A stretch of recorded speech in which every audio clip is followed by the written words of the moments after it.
사도신경으로 신앙 고백하시겠습니다. 전능하사 천지를 만드신 하나님 아버지를 내가 믿사오며 그 외아들 우리 주 예수 그리스도를 믿사오니 이는 성령으로 잉태하사 동정녀 마리아에게 나시고 본디오 빌라도에게 고난을 받으사 십자가에 못 박혀 죽으시고 장사한 지 사흘 만에 죽은 자 가운데서 다시 살아나시며 하늘에 오르사 전능하신 하나님 앉아 계시다가 저희로서 산 자와 죽은 자를 심판하러 오시리라. 성령을 믿사오며 거룩한 공회와 성도가 서로 교통하는 것과 죄를 사하여 주시는 것과 몸이 다해 사는 것과 영원히 사는 것을 믿사옵나이다. 아멘. 찬송가 342장 찬송하시겠습니다.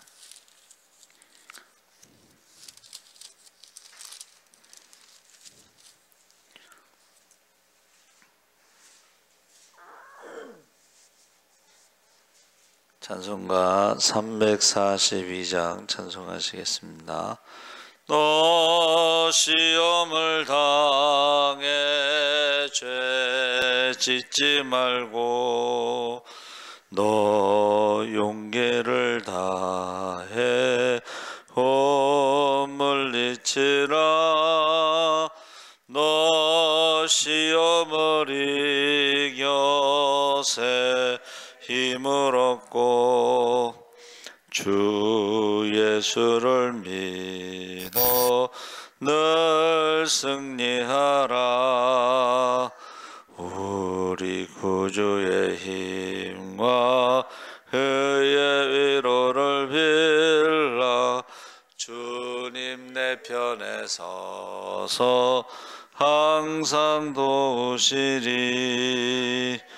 내 친구를 삼가 잘 선택하고 너 언행을 삼가 늘 조심하라. 너 열심을 다해 늘 충성하고 온 정성을 다해 주 봉사하라. 우리 구주의 힘과 그의 위로를 빌라. 주님 내 편에 서서 항상 도우시리. 잘 이기는 자는 상 받으리니 너 낙심치 말고 늘 전진하라.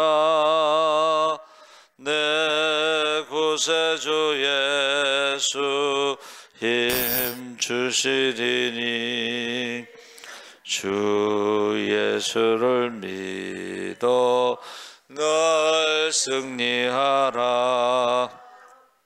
우리 구주의 힘과 그의 위로를 빌라. 주님 내 편에 서서 항상 도우시리. 아멘.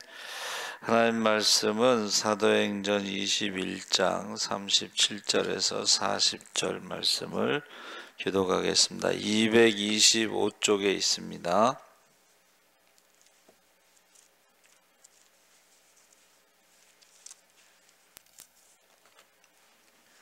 21장 37절에서 40절 말씀 한 절씩 교독을 하겠습니다. 바울을 데리고 영내로 들어가려 할 그때에 바울이 천부장에게 이르되 내가 당신에게 말할 수 있느냐? 이르되 내가 헬라 말을 아느냐?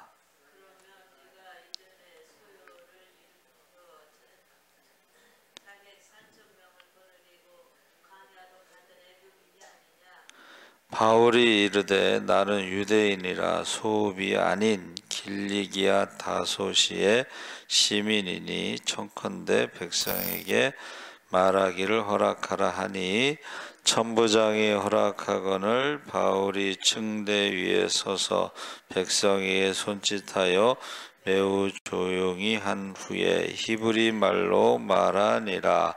아멘. 할렐루야. 좋은 아침입니다. 잘 오셨습니다. 오늘 말씀의 제목을 바울과 천부장이라고 말씀을 전하겠습니다. 27절에 그 이래가 거의 참에 아시아로부터 온 유대인들이 성전에서 바울을 보고 모든 무리를 충동하여 그를 붙잡고, 그래서 여기서 이래라고 하는 것은 야고보와 장로들이 권면해서 나시린을 서약한 4명과 함께 성전에 들어가 그들을 위해 각종 희생 제물의 비용을 치러주고 그들의 희생 제사에 참여함으로써 자신이 얼마나 철저하고 경건한 유대인인가를 결정적으로 보여주는 날. 이 말이 뭐예요? 지금 바울이 야고보와 장로들의 권고를 받고서 바울이 철저한 유대인이다, 나시린의 소원을 하는 사람들에게 돈을 이렇게 줘서 그들이 성전에서 나시린의 소원을 하도록 희생 제사를 하도록 했다, 그것을 보여주는데, 문제는 이날에 나시린의 소원을 하는 그날에 아시아에서 온 유대인들이 성전에서 바울을 보고 붙잡았다는 거야. 그것은 그를 붙잡는다는 말은 이제 그에게 손을 댔다 이런 말인데, 이것은 이제 예수님께서 예수님을 붙잡으라 손을 댔다 이 말과 똑같은 표현입니다. 누가복음 20장 19절, 요한복음 7장 30절에 나오는 손을 댔다, 그를 붙잡다, 같은 표현인데, 바울에게 손을 댔다는 것은 두 가지 주장을 하고 있어요. 첫째는 유대인의 율법과 성전을 비방하여 모든 사람을 가르친다는 것이고, 그러니까 유대인들의 그 정체성이라고 하는 것은 율법과 성전으로 설명이 되는 거예요. 유대인이 누구냐? 율법과 성전. 그래서 그것을 대적한다는 이제 누명을 씌운 거죠. 두 번째는 이러한 주장의 구체적인 증거로 바울이 헬라인을 데리고, 이방인을 데리고 성전에 들어와 거룩한 것을 더럽혔다. 원래 이방인들은 성전에 못 들어가게 돼 있는데 그렇게 했다고 오해를 한 거예요. 그래서 율법과 성전을 대적하는 것도 부족해서 이방인을 데리고 성전에 들어와서 성전을 더럽혔다. 근데 이게 보통 문제가 아닙니다. 왜냐하면 그 성전에 들어갈 때에 헬라어로 경고문이 이렇게 있어요. 어떤 외국인도 성전과 주변에 둘러싸고 있는 경계의 울타리를 넘어서 들어가지 못한다. 넘어가다 붙잡히는 자는 누구든지 이로 인해 빚어지는 죽음의 개인적인 책임을 져야 할 것이다. 해서 이방인이 여인의 뜰로 들어오는 것도 즉시 사형에 처할 심각한 죄가 되는데, 이를 넘어서 이스라엘 남자만 들어갈 수 있는 뜰까지 이방인이 들어왔다고 하면 굉장히 심각한 사태, 그냥 돌로 쳐서 죽이는 거예요. 근데 29절에 이는 그들이 전에 에베소 사람 드로비모가 바울과 함께 시내에 있음을 보고 바울이 그를 성전에 데리고 들어간 줄로 생각함이러라. 바울을 향한 유대인들의 주장에 이 오해가 있다는 것이죠. 그래서 나시린의 서약을 하러 간 경건한 유대인 4명과 함께 온 것을 드로비모가 에베소 사람이기 때문에 오해를 했다는 거예요. 그래서 지금 나시린의 소원은 유대인인 것을 보여주기 위한 것인데 그것을 오해를 했다. 드로비모를 찾아서 그것을 이제 그들이 물증을 확보하기 위해서 노력하고, 그 다음에 바울을 구타해서 그 드로비모가 어디 있는지 지금 때리고 있다는 것입니다. 그런데 31장 32절에 그들이 그를 죽이려 할 때에 온 예루살렘이 요란하다는 소문이 군대의 천부장에게 들림에 그가 급히 유대 군인들과 백부장을 거느리고 달려 내려가니, 내려갔다고 그랬죠. 그것은 로마 주둔군이 성전의 북서쪽 모서리에 위치한 안토니아 요새에 상주하고 있었는데, 요새가 30m 되는 높은 망대를 여러 개 세워놔서 24시간 보초를 서는 로마 군인들이 항상 보고 있다가 지금 막 바울을 때리고 막 그 소문이 나고 막 그러니까는 내려간 거예요. 쫓아간 거예요. 33절 35절에 천부장이 가까이 가서 바울을 잡아 두 쇠사슬로 결박하라 하고, 무슨 일이냐 하고 물으니까 무리 가운데 어떤 이는 이런 말로 어떤 이는 저런 말로 소리를 치는 거예요. 그러니까 무슨 말이냐 하니까 이 사람은 막 이렇게 소리 지르고 저 사람은 막 소리 지르고 막, 그러니까 알 수가 없잖아요. 그렇죠? 그래서 천부장이 소동으로 말미암아 진상을 알 수 없어 그를 영내로 데려가라 명하니라. 바울이 층대에 이를 때에 무리의 폭행으로 말미암아 군사들에게 들려가니, 이 들려갔다는 것은 아까 그 뭐라 그랬죠? 쇠사슬로 결박하라 그랬잖아요. 근데 손만 결박하면 걸어갈 수 있었는데 다리도 결박한 것 같다. 그러니까 이제 사람들이 때려서 죽이려고 하니까 이것을 군인들이 바울을 들고서 지금 올라가는데, 계단을 올라가는데 그 위에 이를 때에 말을 했다는 거예요. 그러면서 뭐라고 말했냐면 이제 내가 좀 말 좀 하면 안 되겠냐 그랬어요. 근데 그 말 좀 하면 안 되겠냐를 헬라말을 했다. 헬라말. 다소에서 그가 철학을 공부했기 때문에 헬라말을 했다는 거예요. 그랬더니 이 천부장이 뭐라 그랬어요? 너 헬라말을 할 줄 아냐? 이렇게 물어본 거예요. 그래서 그러면서 그 헬라말을 하면서 그가 천부장이 뭐라고 질문했냐면, 네가 혹시 애굽 사람이 4,000명이 반란을 일으켰다가 지금 광야로 도망갔는데 네가 그 애굽 사람이냐 이렇게 물어본 거예요. 그랬더니 나는 애굽 사람이 아니고 유대인이고 작지 않은 길리기아 성의 다소 사람이다.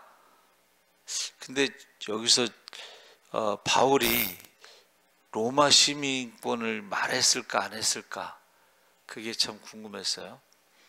근데 지금 막 그를 영내로 데려가는 순간에 그에게 말할 기회를 준 것은 로마 시민권을 말했을 수도 있다. 이제 그런 생각이 들어요.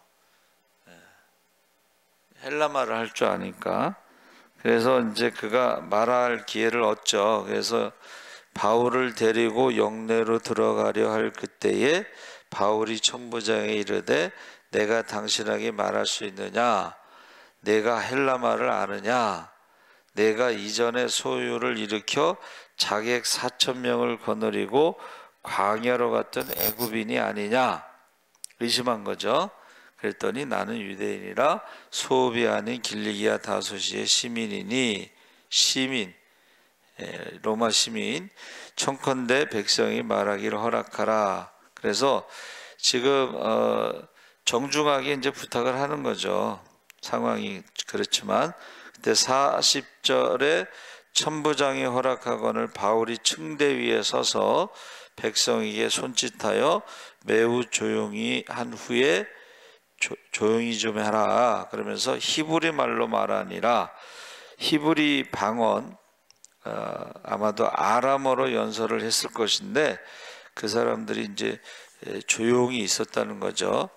자, 그러니까 여기서 바울이 지금 예루살렘에 갔을 때에 유대인의 그 나시린의 소원을 하러 갔는데 이제 오해를 해서 지금 사람들이 때리다가 그것이 이제 소문이 나고 망대에서 보다가 지금 천부장이 데리고 올라가다가 지금 말을 하는 거예요. 그렇죠?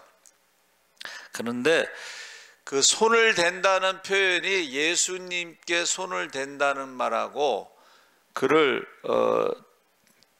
없이 하라 막 그를 죽여라 했을 때에 그 외쳤던 것이 예수님에게 한 말하고 똑같다는 거예요. 그래서 예수님이 당하신 고난을 지금 바울도 당하고 있는데 지금 이것을 바울이 알고 갔다는 거예요. 이게 무슨 말이냐면 아가보라는 사람이 내가 예루살렘 가면 결박당할 것이다. 근데 알고 갔다는 거예요. 그러니까 지금 오해를 하고 매를 맞고 지금 잡혀가면서 어떤 생각이 들었냐면 바울이 준비를 하고 왔다는 거예요. 성령께서 각 성에서 이제 기도하는 사람들이 성령께서 어떻게 해요? 너 예루살렘 가면 결박을 당할 것이다. 뭐 매를 맞을 것이다. 막 이런 거를 한두 명이 얘기한 게 아니에요. 그런데 바울이 뭐라고 대답했냐면 내가 달려갈 길을 다 가고 복음을 전하는데 내가 순교하더라도 나는 상관이 없다. 그러고 온 거야. 그 말은 뭐냐면 핍박은 있더라도 바울이 핍박을 당하더라도 복음을 전할 수 있다는 거야. 두 번째는 성령이 기도하는 사람들에게 예루살렘 가면 핍박을 당한다고만 말한 게 아니고 바울에게도 말을 했다는 거야. 성령이 바울에게도 뭐라 그랬어요? 두려워하지 말라. 예루살렘에서도 내가 핍박을 당하고 재판을 받고 복음을 전하지만 너는 로마에 가서 복음을 전하게 될 것이다.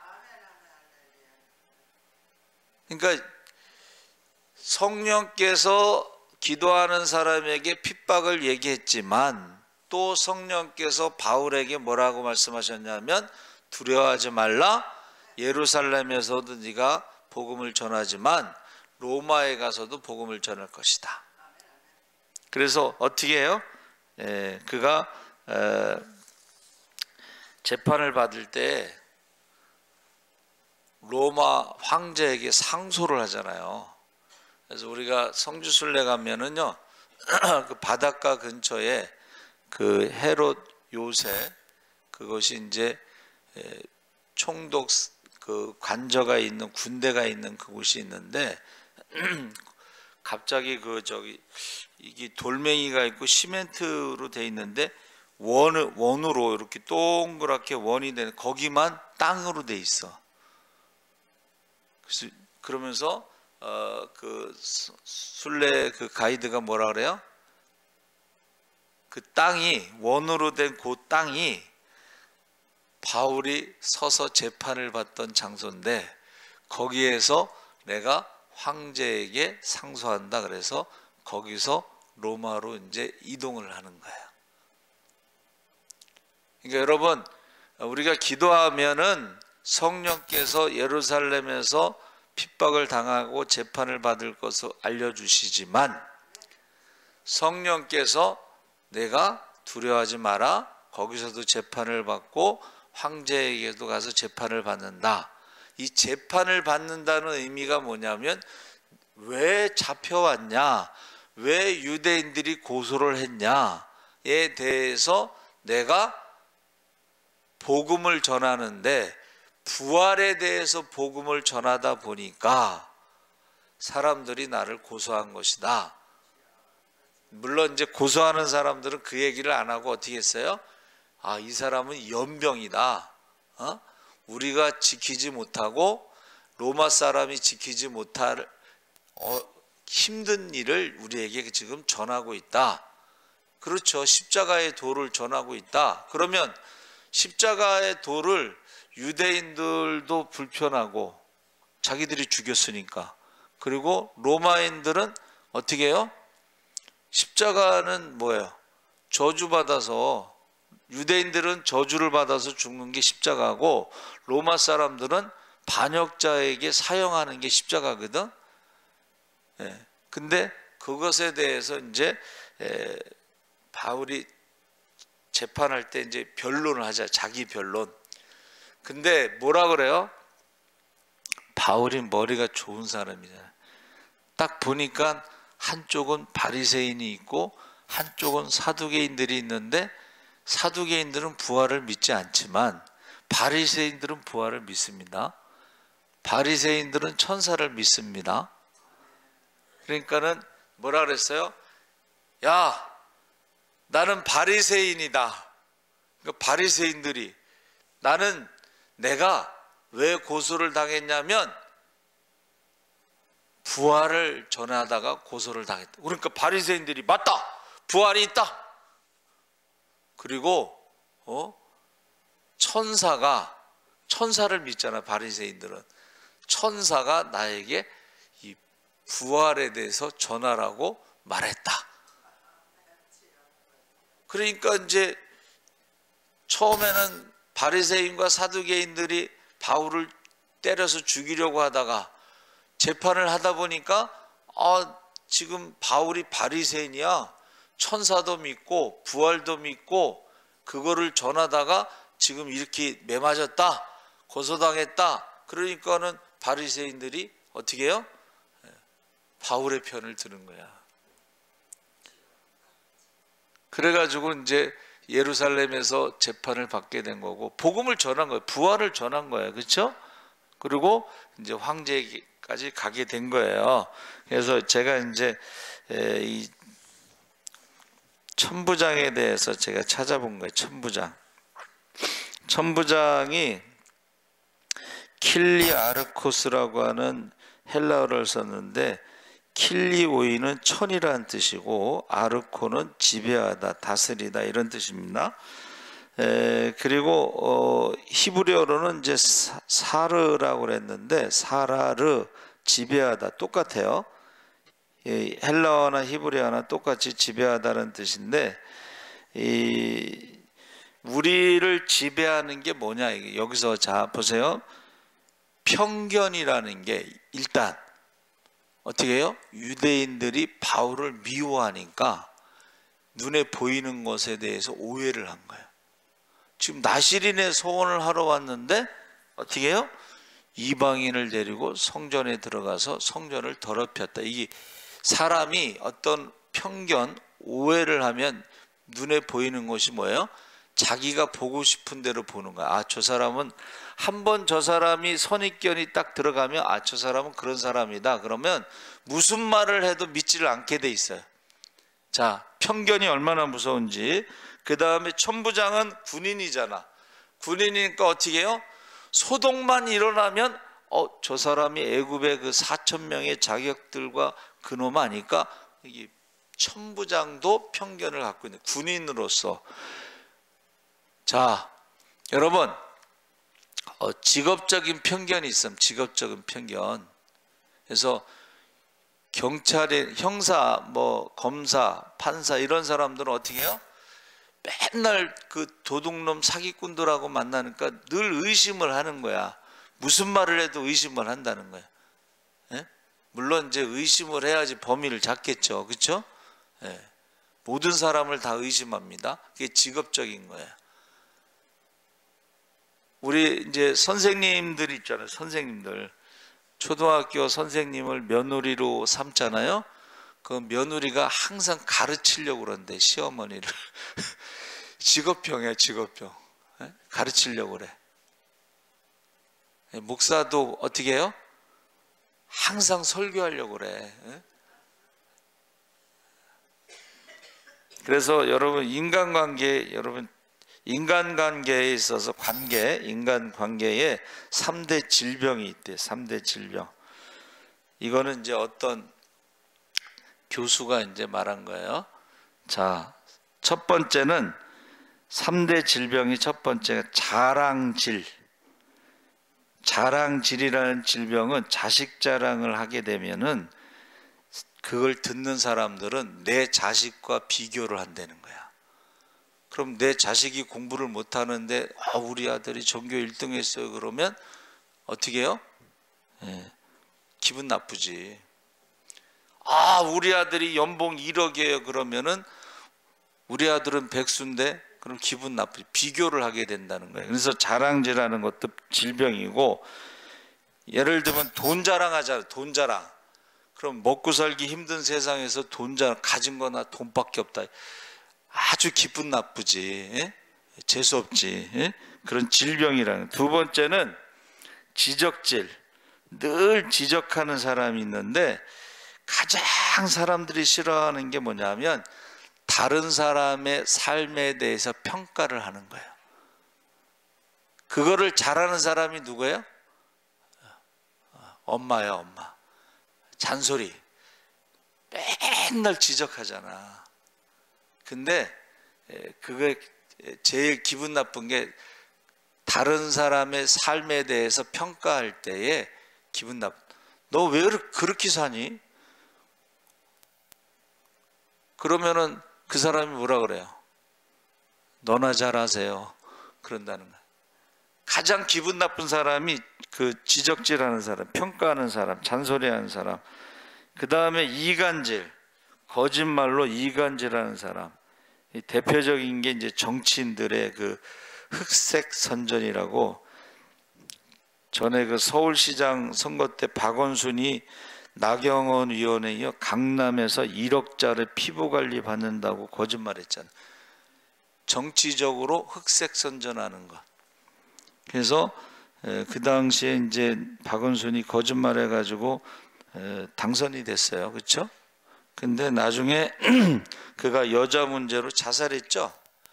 근데 그 여자 문제가 이게 정확한 우리가 뭐 눈으로 본 것도 아니고, 그렇죠? 그러니까 이런 거야. 흑색 선전의 대표적인 것 정치인들이에요. 그래서 저는 정치인들은 천국 못 간다고 생각해요. 하도 거짓말을 많이 해서. 얼마 전에 나왔잖아요.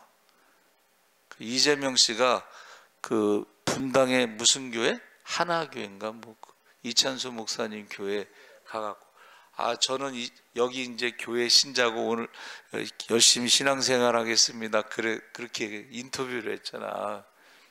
예? 그러니까 이찬수 목사님도 용감하대. 또 우리 교회 신자가 아닙니다. 10년 전에 한번 예배드린 사람이 무슨 우리 교회 집사입니까? 그러고 또 인터뷰를 했어. 그래서 그랬는지 이번에는 또 중한테 찾아가가지고 뭘 얘기하는데 중이 또 한마디 했나 봐. 예. 중이야 뭐 걸릴 게 없잖아. 그렇죠? 뭐라고 했나 봐. 나쁜 말을 했나 봐. 자, 보세요. 그래서 제가 이제 생각을 해봤어요. 왜 이재명의 측근들이 7명이 죽었을까? 근데 그걸 기자가 질문했어요. 각 측근 7명이 죽었는데 어떻게 생각하십니까? 그러니까 웃었어. 이재명이가 웃은 것을 찍었어요. 왜 그랬을까? 여러분은 왜 그랬다고 생각합니까? 그러니까 이게 대장동으로 8천억의 행방이 어디로 갔는지 모르는데 이것을 여러 명에게 나눠서 이렇게 관리를 했다고 그래요. 근데 여러분 보세요. 내가 죽잖아요. 그럼 내가 갖고 있는 1,000억이라는 돈을 가족이 가질 수가 있어요. 제 생각이에요, 이건. 예?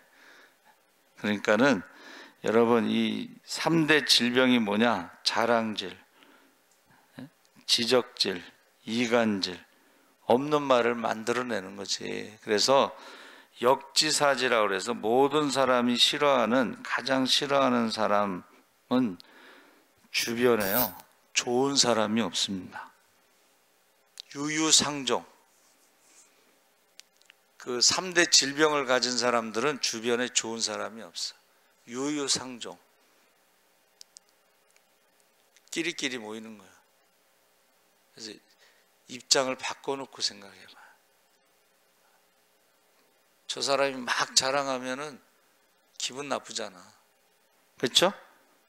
지적질하면 기분 나쁘잖아. 이간질하면 기분 나쁘잖아. 그러니까 역지사지를 해야 된다. 지금 유대인들도 그렇고 천부장도 그렇고 그 어떤 편견에 사로잡혀서 아니 바울이 뭐 했다고 사람을 때려 죽이려고 그래.